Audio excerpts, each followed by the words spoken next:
hate the texture of your hair?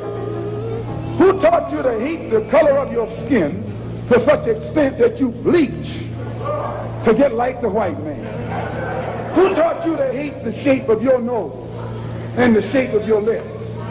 Who taught you to hate yourself from the top of your head to the soles of your feet? Who taught you to hate your own kind? Who taught you to hate the race that you belong to? Don't let anybody make you think that God chose America as his divine messianic force to be a sort of policeman of the whole world. God has a way of standing before the nations with judgment, and it seems that I can hear God saying to America, "You're too arrogant. If you don't change your ways, I will rise up and break the backbone of your power, and I'll place it in the hands of a nation that doesn't even know my name. Be still and know that I'm God." Welcome again to Street Talk. My name is Ahmad Shakaraki, and on Street Talk we deal with political, social, and economics here in Michigan, the U.S., and abroad. Now joining me tonight, Dennis Burnside, Charles Thomas, Paget Maynard. Okay, man, we got a lot to cover, but you got one of our ladies we want to talk about. Yeah, this one's going to be brief. She's not historically significant, but I put her in the category of some young lionesses that are starting to write things that are beneficial to the people. People like Angela Davis, Karen Clark, Michelle Alexander, and the woman I want to speak about today is Dr. Joy DeGruy. Okay. And she's primarily known for her thesis, her PhD thesis in psychology, which was called the post-traumatic slave disorder. Okay. And it explains so much about what we've experienced here as a people and some of the pathologies that we exhibit to this day. And she said she got the idea while she was in grad school, and they were looking at post-traumatic disorders. Okay. Primarily they were looking at military men and women. They're also looking at victims of rape, victims of heart attacks, victims of bad car accidents, and the traumatic effect that these things had for them in the months and years to follow, and how through therapy they could ameliorate or at least address some of these problems that they're having. So Joy DeGruy asked the question, what about slavery? Okay. And of course they said, well, that happened too long ago to be relevant, and we really don't need to discuss that. But a couple things happened along the way. There was a study that was done in the early 2000s that showed that our bodies in our DNA carry signals or signposts of trauma that we've gone through in our lives, and it's multi-generational. And they saw particularly with Jewish people whose ancestors had been in the Holocaust, in the German Holocaust in World War II, and children and grandchildren of those people who were so traumatized carried that genetic marker. So Joy DeGruy decided she was going to dig into it and see what happened, what she could discover. And in her thesis, one of the things she talked about that was so interesting to me was she said that people who suffer from post-traumatic slave disorder tend to have low self-esteem, tend to have this inability to see themselves as the equal of others, even within their own phenotype, because their self-esteem has been beaten down so much. They really have an opinion of themselves that they're less than. And in some ways it's manifested in false bravado, overt violence, loud recriminations of your friends and family. And she also talked about how this is manifested in ways that cause people to doubt their abilities, you know, their intellectual abilities. And then one other thing that she said that really struck me when she was talking about the post-traumatic slave disorder was how it could cause people to internalize some of these racist tropes and believe them, and it caused you to criticize the appearance of people who are black. Black people criticizing the way other black people speak, walk, talk, sing. It brought to mind for me immediately Clarence Thomas, Candace Owens. You're people like that who are more critical of black people than most black people, and it's this internalized self-hatred that came from the multi-generation trauma of enslavement that is now passed on down through the generations, which has never been addressed with therapy, never been addressed with counseling, never been addressed with recognizing what you see. And it also affects white people in a way that they may not recognize. Where you'll hear some white people who are well-meaning. Some of your good friends, some of my good friends, who will say things like, "I just don't see color." Right. And it trivializes this whole thing because it's impossible not to notice someone's phenotype. It's just not possible. And it's a way to try to avoid an uncomfortable conversation through cognitive dissonance. I just don't see what is obvious to me. And if I don't see it, then I can't be racist. I can't be prejudiced. Right.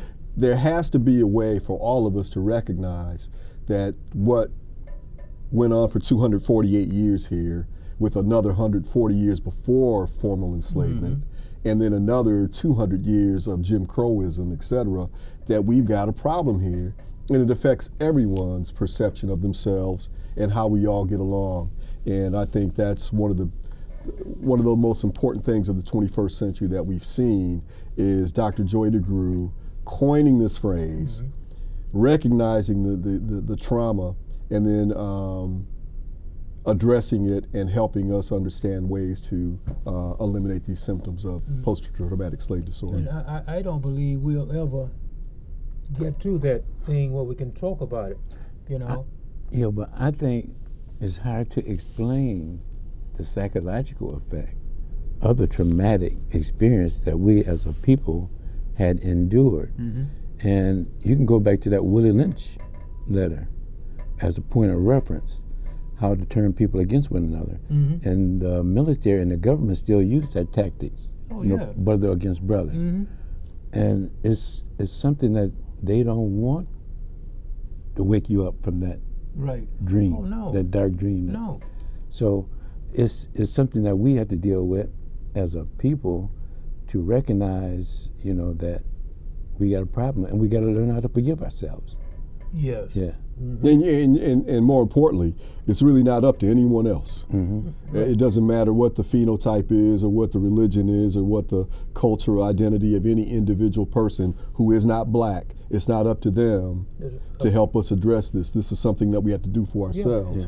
And part of it is acknowledging that we've gone through trauma, intergenerational, multi-generational trauma that's never been addressed, and that we need to face head on and discuss ways that we can get past this self-hatred, get past this self-loathing, get past this low self-esteem, get past this feeling of futility. No matter how smart I am, no matter how much I try, it's not going to matter anyway. We've got to put that aside. We've got to find out a way to address this head on. And I think the first thing that she's done is by doing us a great favor by identifying what it is and giving us signposts as to where we are along that road to reconciliation, so we can get to the point where we don't feel like we're less than. It's one thing for someone to tell you that. It's another thing for you to internalize it and believe it. And if you get morose and low self-esteem and act out in anger frequently, you may not know why, but it has something to do with the fact that you just have this thing going on inside you. And even worse is when you look out the window and you see some black children out there playing and you have a negative connotation. You see black people walking up the street and you have a negative connotation, and you're black. That is something that we need to rid ourselves of. And I think it's hard, because we as a people, the white society has used this color thing for forever, and they have negative things to connotate it to black. When somebody dies, black ice. The black market. Yeah. You know, there's so many things that put you down because of the color, but we have to stop trying to be a color and realize that, like I said, the melanin, it's not a color, it's a chemical. You know, so when you look at something from a perspective of how you fit into the universe because of your melanin, the sun, you love the sun, your body just creates light and energy from your melanin, you know, because they label this color thing, and you know, like they use the White House, or if you're white, if you're white, all right, if you're black, get back. You know, those. It's just so many things that we have to, and then nobody has been through what we've been through, and it's important for us to understand that we're blessed that we have come through what these white people have put us through. Yeah. And it's and if they lie if they say that they don't understand it, because they play on it. Right. They use it as a game. Yep. To Chuck, you say we got to stop this. You know, we got to really and truly begin to see ourselves as people. I guess that's the substance of it. But, and then he said about the treatment, getting therapy. It's going to be hard for us as a people to go to therapy, because when you go to therapy, right away you have something against you. There's something wrong with you why you had to go to a therapist. Now, we know therapists are there and can do a major work in helping us. But as a people, we tend to look down on that. Anybody who had to go through therapy is not up. He's less than. Okay. And we tended to, rightly, as you said, and what this young woman found out, looking back at our past, the past history of black people and blackness, we have been kicked around so much, and even we ourselves have begun to put down each other for simple nothing at times. You know, we have got to begin to realize that black is beautiful. And as soon as we start seeing us as beautiful, we're going to start changing the rest of the mindset about our color. Yeah, but the thing is, it's like we're a victim of amnesia. When they got rid of Timbuktu and they destroyed our culture, they just didn't, you know, brutalize us. They erased everything that we had. And so when you don't know where you come from and you don't know where you're going, so it was a master plan to do what they did to us. It was intentionally done. Well, there's some unique things that occur in North American people of African descent that don't happen in Africa. One of the examples she gave was you can go, she went to South Africa. She said this in a book. She went to South Africa and she was talking to people after the reconciliation, Truth and Reconciliation councils that they had after Nelson Mandela had been released from prison and had been installed as president.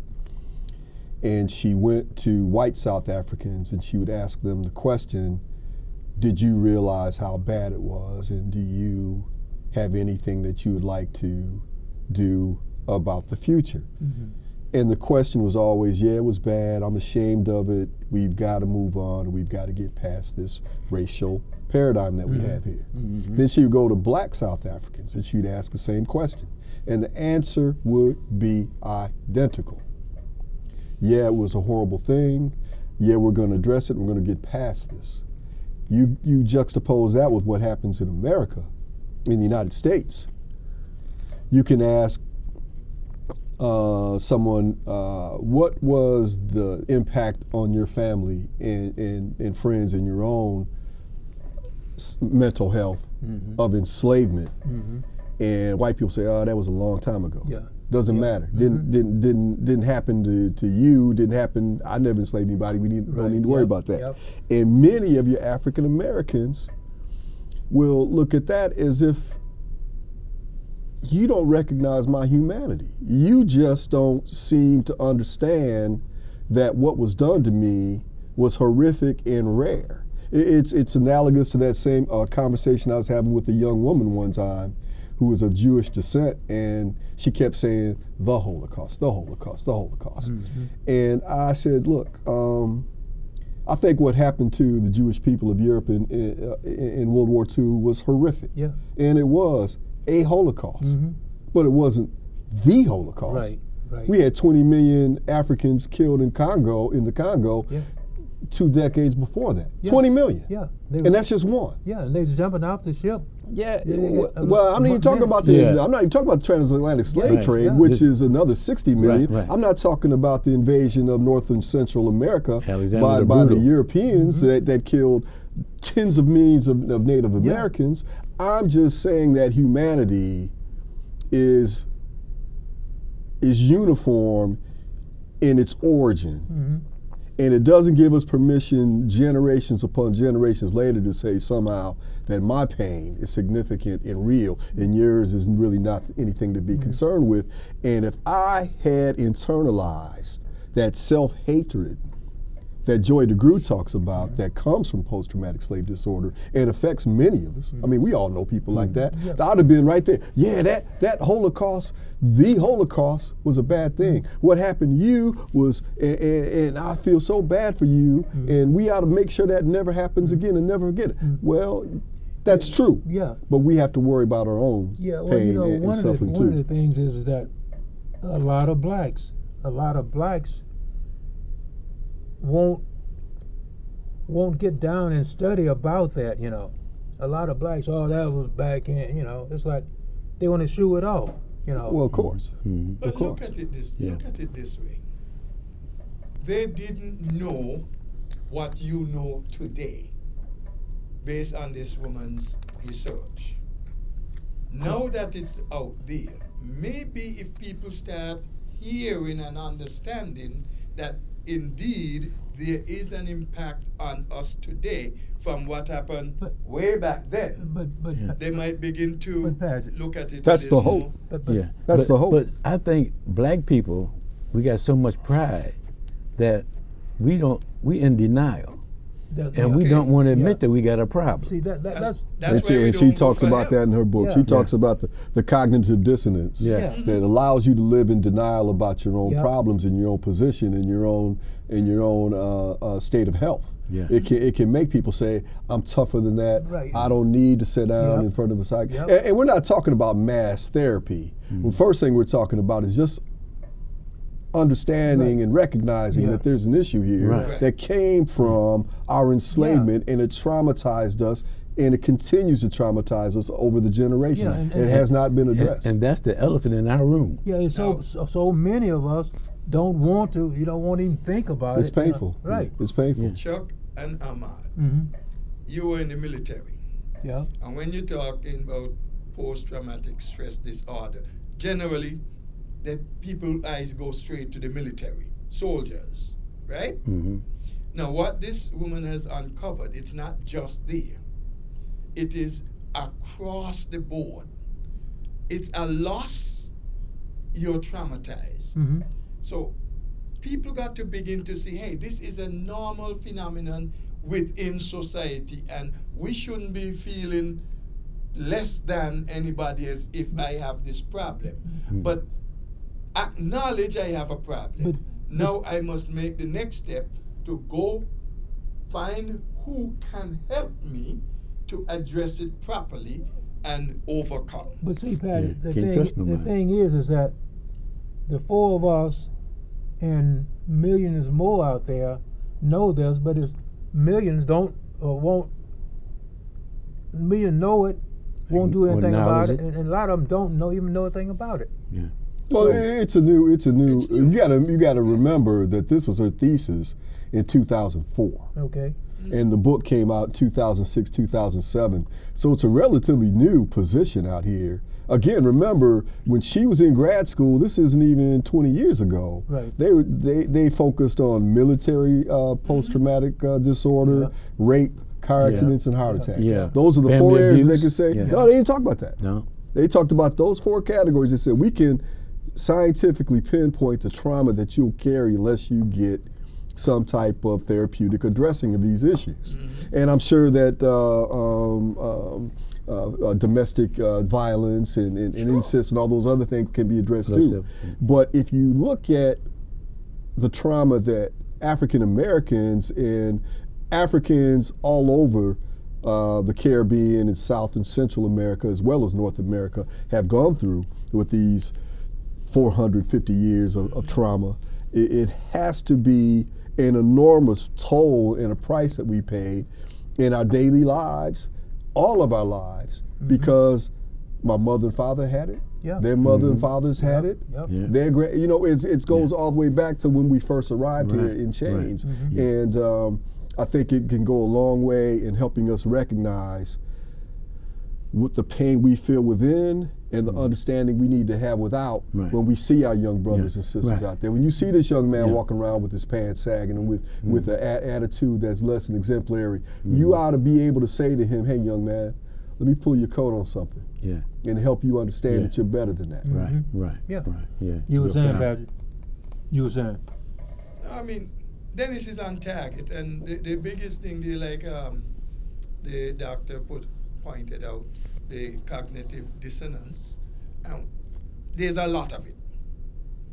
We never heard some of these terms. So the average person out there don't hear these terms. No. And they don't know what you mean when you say that. So it's a matter now that we have to help people. Those of us who happen to have had the opportunity to learn something can now help others. Use whatever means you can, whether this show, and a matter of fact, we were to go on to something else, but we can continue with this and finish it out, okay? The whole point is we have to come to the point of recognizing we have issues, deep-seated issues. It's going to take some years, perhaps, for some of us in therapy to get to this, to surface the problem and then deal with it. Yeah. But whatever it takes, we must be ready, willing to do it for ourselves and for our children to come. Yeah. And another thing too, a big problem that we have in our community is with the black churches. And I keep pounding this, is that when you got somebody behind the pulpit telling you that a white man is better than you, that's white supremacy. And that's what we've been getting ever since slavery, ever since we got here. These black preachers been taking our money out of the community, calling tithe and offerings, and just sucking the blood life. They were taking your seed money that you can do something economically with in the community, but these have ex-cons getting them behind the pulpit, and they ain't nothing but snakes. They are really killing the community. They don't talk about issues that need to be talked about. We got about 5 minutes. I agree with you, but 50 years ago it wasn't like that. Because to me, back when I was a young kid, ministers was totally different. Ministers helped the community and everything. We was all broke. We Well, feed them. Well, yes, but It was a village. back then ministers had jobs, you know. I get your point, man, and I think it's well taken. You got to understand, when we started seeing this evangelical, charismatic philosophy of what do they call it? This prosperity gospel. Yeah, prosperity gospel, where the evidence of your holiness, the evidence of God's pleasure in watching you do what you do is Him blessing you financially. So if you got a couple cars in your driveway and you've got a nice house and you go on vacation, that means you're living right. And if you don't have what you want in your life and it's not going the way you want, you need to be a little bit more holy. And the best way for you to get more holy is to kick it to me so I can keep on feeding you this holiness and you get along. So people being naive, it's just not black people. Mm-hmm. You know, this prosperity It's across gospel, the board. you know, this is Jimmy and Tammy, but Yeah. but to Chuck's point, it has injured us grievously because we don't have the type of disposable income that other racial groups in this country Yep. have to be peeing it away on somebody else's Cadillac and nice house. Right. We just don't have that. And on top of that, they distort the spiritual message, which Christianity, as I've said many times on this show, Christianity, Hinduism, Buddhism, Islam, Judaism, all came out of the spiritual system Yep. of Africa. Yep. And to say that God wants you to have a Cadillac, God wants you to have a new Rolex. house, Yeah. a Rolex, Yeah. is to It is. completely Well, a jet. distort. Yeah, it is Yeah. to completely distort the spiritual message and turn it into the same type of despicable message that justified the enslavement of Africans. Yeah. Yeah. Because God wanted that, right? Yeah. That was his way of saying, I'm going to pull you out of this jungle that they said we lived in and take that bone out of your nose and put some clothes on you and stop eating each other. I'm going to teach you how to be a human being. First thing you got to do is accept Jesus. Yeah. And because we don't know our history, many of us unspeakingly operate on that paradigm. They may not say it out loud, but in the back of their mind, speaking to Joy DeGruy and this low self-esteem, it all ties together. Well, I really ain't nothing. Yeah. I almost said something else. Right, yeah, right. I really ain't Yeah, nothing, yeah. and I really do need God. Yeah, and yeah, I'm gonna go on with no. Yeah, I'll get mine when I die. Yeah. Pie in the sky when you die. But when I was in Ghana, I went to the slave dungeons, and the slaves were under this church, The Africans Yeah. the Africans, yeah. and they were sleeping in their own human waste. in the church above them. Yeah. Yeah. Yeah, and it was the Baptist church above Yeah. them. Yeah. And they would come down there and get women and get boys and do what they wanted with them. If they refused them, they would starve them to death. What we have to understand going on here, you're talking about the church and the preachers. Selfishness, greed, they have entered big time into the church. Not by chance, it's by design. Mm-hmm. And when, I'm going to give you an example. A preacher was going to a church to do some revival. He's a prophet. Every member must give $500. You have to send 50% of that to him before he comes. And when he comes, he must get the other 50%. That's not ministry. No. It's That's pimping. pimping. Yeah. Then, That's on the good other pimping. hand, That's big pimping. here's this guy now. There is a executive jet. One of the latest one was like $56 million. And this preacher man wants one. And I heard him myself on it. People asking me, why do you want that? And I tell them, because God said I must have it. Yeah. I don't believe God said that. Honest to goodness, I don't believe that. And he Of don't. course He not. don't either. He is saying that because now the people respond, yeah! Yeah. Yes, what? They say yes to anything even though they don't know what it is. Yeah. And he's preying on that low And self-esteem. this is what preachers do. They're going to take you and milk you. Yeah. Who taught you to hate the texture of your hair? Who taught you to hate the color of your skin to such extent that you bleach to get like the white man? Who taught you to hate the shape of your nose and the shape of your lips? Who taught you to hate yourself from the top of your head to the soles of your feet? Who taught you to hate your own kind? Who taught you to hate the race that you belong to? Don't let anybody make you think that God chose America as his divine messianic force to be a sort of policeman of the whole world. God has a way of standing before the nations with judgment, and it seems that I can hear God saying to America, you are too arrogant. If you don't change your ways, I will rise up and break the backbone of your power, and I'll place it in the hands of a nation that doesn't even know my name. Be still and know that I'm God.